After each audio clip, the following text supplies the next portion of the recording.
इस वीडियो में हम 3 फेज ट्रांसफार्मर के बारे में इलेक्ट्रिकल थ्योरी में बताने जा रहे हैं।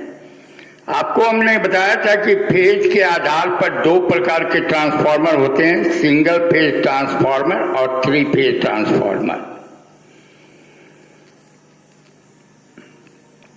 3 फेज ट्रांसफार्मर में कितने प्रकार के कनेक्शन किए जाते हैं? तो इसमें 3 प्रकार के कनेक्शन होते हैं, star connection, delta connection and inter star connection. Star connection क्या है?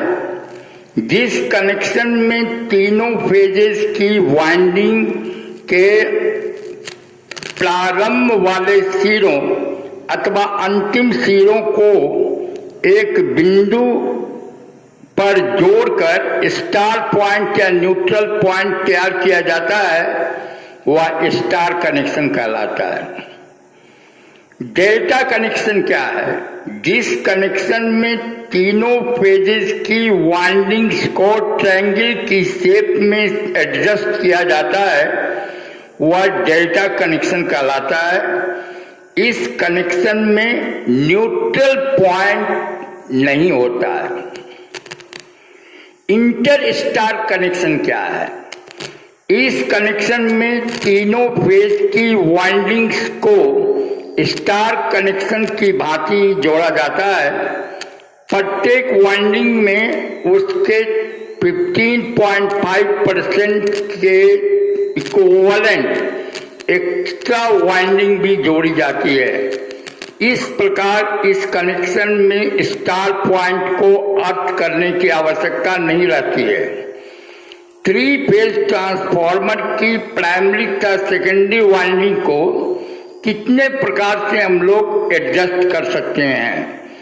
तो हम लोग इसको 6 प्रकार से एडजस्ट कर सकते हैं।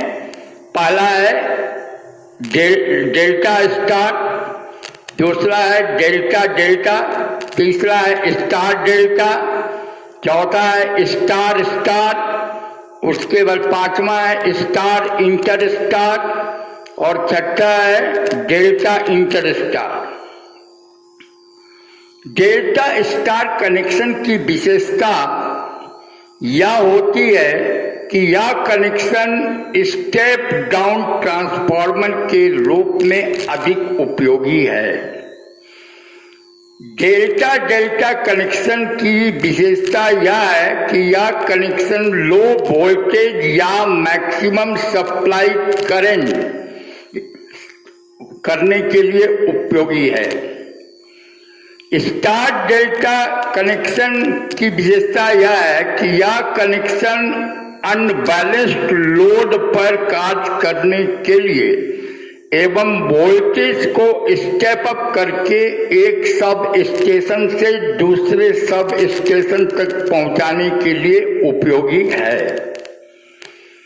स्टार स्टार कनेक्शन की विशेषता यह है कि यह कनेक्शन हाई वोल्टेज ट्रांसफार्मर के रूप में यूजफुल है और साथ ही इसकी सेकेंडरी वाइंडिंग से सिंगल फेज लाइन भी ली जा सकती है। स्टार इंटर स्टार कनेक्शन ऐसे फील्ड्स के लिए यूजफुल है जहां अर्थ स्थापित करना कठिन है, जैसे पहाड़ी पर रेगिस्तानी क्षेत्र। डेल्टा इंटर स्टार कनेक्शन ऐसे क्षेत्रों के लिए उपयोगी है जहां अर्थ बनाना कठिन है और साथ ही सिंगल फेज लाइन भी प्राप्त करनी हो। स्कॉट कनेक्शन क्या होती है? अब हम लोग जानेंगे इस वीडियो में कि स्कॉट कनेक्शन क्या है। 3 फेज पावर से 2 फेज पावर प्राप्त करने के लिए विशेष प्रकार का ट्रांसफार्मर प्रयोग किया जाता है। इसमें 2 प्राइमरी का 2 सेकेंडरी वाइंडिंग होती है। एक प्राइमरी वाइंडिंग का एक सिरा दूसरी प्राइमरी वाइंडिंग के मिडिल पॉइंट पर जोड़ दिया जाता है इस प्रकार प्राइमरी में कुल 3 संयोजक सिरे प्राप्त हो जाते हैं, जिसमें 3 फेज इनपुट दिया जाता है। दोनों सेकेंडरी वाइंडिंग्स पृथक रहती है और 2 फेज सप्लाई तैयार करती है। फिर है VV कनेक्शन क्या है। जब सामान्य डेल्टा कनेक्शन की अपेक्षा कम आउटपुट वोल्टेज प्राप्त करना हो तो यह एडजस्टमेंट प्रयोग किया जाता है, यानी यह कनेक्शन प्रयोग किया जाता है। इसमें प्राइमरी तथा सेकेंडरी दोनों ही में केवल 2 वाइंडिंग होते हैं, जिन्हें V शेप में कनेक्ट करके 3 फेज सप्लाई क्रमशः दी जाती है और प्राप्त की जाती है। कैरसारी वाइंडिंग क्या होती है। डेल्टा डेल्टा, डेल्टा स्टार तथा स्टार डेल्टा कनेक्शन वाले ट्रांसफार्मर में प्राइमरी तथा सेकेंडरी के न्यूट्रल पॉइंट को स्थिर करने एवं अधिक लोड कनेक्ट करने हेतु ट्रांसफार्मर की प्राइमरी तथा सेकेंडरी वाइंडिंग्स के मिडिल एवं एक्स्ट्रा डेल्टा वाइंडिंग स्थापित की जाती है, जिसे कैरसारी वाइंडिंग कहते हैं। ट्रांसफार्मर के संदर्भ में कूलिंग सिस्टम से आप क्या समझते हैं। ट्रांसफार्मर के में लॉसेस के कारण पैदा हुई हीट को कम करने के लिए अपनाई गई प्रणाली कूलिंग सिस्टम कहलाती है। वाइंडिंग के अचानक आवरण को ऊष्मा के कारण नष्ट होने से बचाने के लिए ट्रांसफार्मर में कूलिंग सिस्टम का विद्यमान होना आवश्यक है और कूलिंग सिस्टम के आधार पर ट्रांसफार्मर विभिन्न प्रकार के होते हैं। ये है पहला नेचुरली कूल्ड, दूसरा होता है वायर कूल्ड, तीसरा है वाटर कूल्ड और चौथा है एयर ब्लास्ट कूल्ड। अब कंजर्वेटर क्या होता है। यह ड्रम के आकार का एक वायु टैंक होता है, जिसे ट्रांसफार्मर के ऊपर स्थापित किया जाता है। यह तेल वाही पाइप के द्वारा टैंक में आई तेल की कमी की पूर्ति करता है। नेक्स्ट है वायर गेज क्या होता है। यह तेल का लेवल नापने वाला यंत्र है, जिसे कंजर्वेटर में स्थापित किया जाता है। उसके बाद है ब्रीदर क्या होता है। यह एक छोटा पात्र होता है जिसमें कैल्शियम क्लोराइड अथवा सिलिका जेल भरा होता है।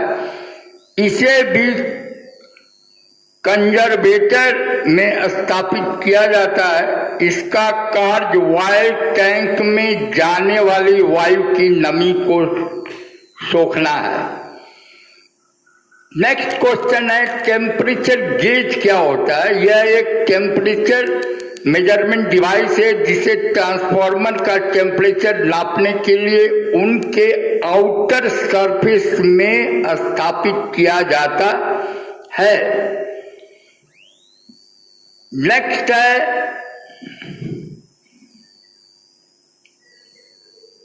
एक्सप्लोजन वेंट क्या होता है। यह एक उल्टे जे की आकृति का पाइप होता है, जिसे ट्रांसफार्मर के ऊपरी भाग में स्थापित किया जाता है। इसके द्वारा ट्रांसफार्मर में शॉर्ट सर्किट आदि दोष पैदा होने की स्थिति में तेल से बनी गैस को ट्रांसफार्मर के बाहर निकलने का मार्ग प्रदान किया जाता है। इसकी विशिष्ट आकृति के कारण वायु, नमी, धूल आदि ट्रांसफार्मर में नहीं जा सकती। अब है बकोल रिले क्या होती है। यह एक प्रकार का सर्किट ब्रेकर होता है। जब किसी वाइंडिंग के अर्थ हो जाने, शॉर्ट सर्किट हो जाने, कोर के मैक्सिमम हीट हो जाने अथवा वाइंडिंग इंसुलेशन कट फट जाने की स्थिति में तेल तीव्रता से गैस में परिवर्तित होने लगता है तो यह डिवाइस ट्रांसफार्मर के सर्किट को स्वचालित रूप से ऑफ कर देती है। ऑटो ट्रांसफार्मर क्या होता है? तो इसमें केवल एक वाइंडिंग होती है, पूर्ण वाइंडिंग प्राइमरी की भांति कार्य करती है और इस वाइंडिंग का एक अंश सेकेंडरी की भांति कार्य करता है। इस स्थिति में यह स्टेप डाउन ट्रांसफार्मर के रूप में काम करती है। ऑटो ट्रांसफार्मर का किन किन कार्यों में प्रयोग किया जाता है? तो पहला है रेगुलेटिंग ट्रांसफार्मर के रूप में, दूसरा है इंडक्शन मोटर के स्टार्टर के रूप में, तीसरा है वोल्टेज स्टेबलाइजर में, चौथा है फर्नेस ट्रांसफार्मर के रूप में और पांचवा है बूस्टर के रूप में। उसके बाद है कि पोटेंशियल ट्रांसफार्मर और करंट ट्रांसफार्मर कैसा होता है। तो पोटेंशियल ट्रांसफार्मर एक वोल्टेज स्टेप डाउन ट्रांसफार्मर है। इसकी आउटपुट पावर बहुत कम होती है और इसीलिए इसका आकार बहुत छोटा होता है। प्राइमरी तथा सेकेंडरी वाइंडिंग की लपेट संख्या electromotive force of secondary cell by electromotive force of primary cell is equal to number of turn of coil in the secondary cell बराबर number of turn of coil in the primary cell का use होता है। Current transformer क्या है? यह एक current step down transformer होता है। इसकी प्राइमरी वाइंडिंग में केवल एक या दो लपेट होते हैं और सेकेंडरी में महीन तार के अनेक लपेट होते हैं। इसमें सेकेंडरी वाइंडिंग पर लोड सदैव लगा रहना चाहिए, अन्यथा इसमें उत्पन्न वोल्टेज इसे जला देगा।